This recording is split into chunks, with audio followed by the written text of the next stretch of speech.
Hi, my name is June and I'm a psychologist practicing in Melbourne, Australia. I've been doing a series of videos about a different take on how to overcome coronavirus without letting it destroy our spirits.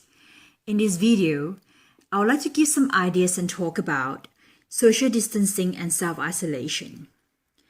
It is not just a civic duty as a citizen of our country, but our individual responsibility globally in terms of containing the virus through self-isolation.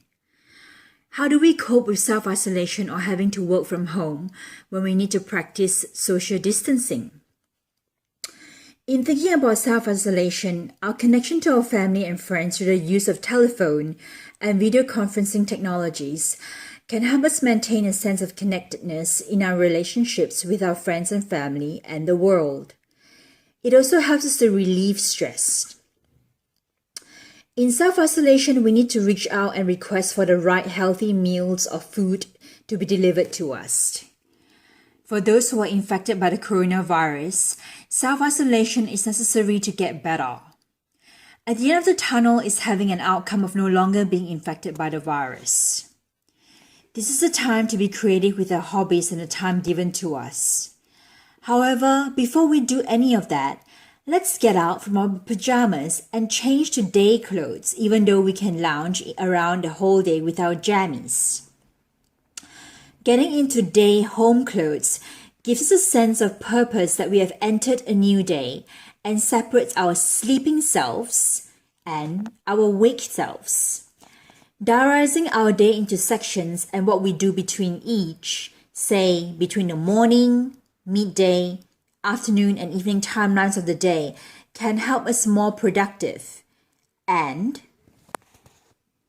enable us to structure our day better. We then feel more purposeful. Let's list down some chores and work-related matters that we want to do at home. It is a time we can do anything we want when we do not need to travel to and fro from work, especially when we have finished our work. We need to mark very clear boundaries of time that work should no longer be carried into our downtime and that downtime is for our hobbies.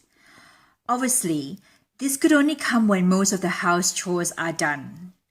For working parents, we have more time to spend with our children. We can YouTube and get some clips on different exercises that we can do. We can read books, watch movies, play phone or video games, cook healthy meals, clean, meditate, pray, do mindfulness coloring, reflect and journal, write a book, sew, paint, learn a skill, work on a home-based project, do some creative online courses. For parents who have children, they can play board games and read with them.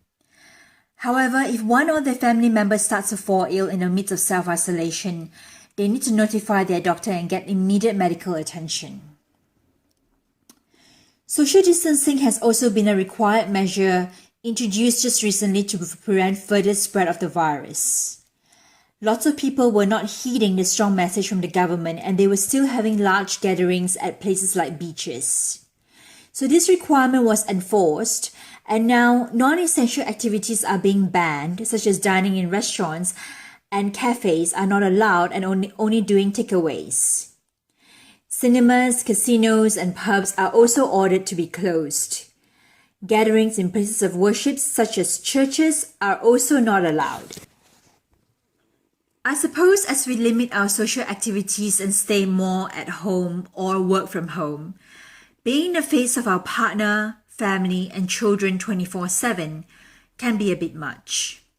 What can help in these times is to find those little mini breaks that we can do to get our own space, such as having a cup of tea at the balcony or sharing the task with our partner in looking after our children. And when it is time for us to take a break, even a quick, warm, refreshing shower or a short hula hoop session can shake our boredom and frustration off.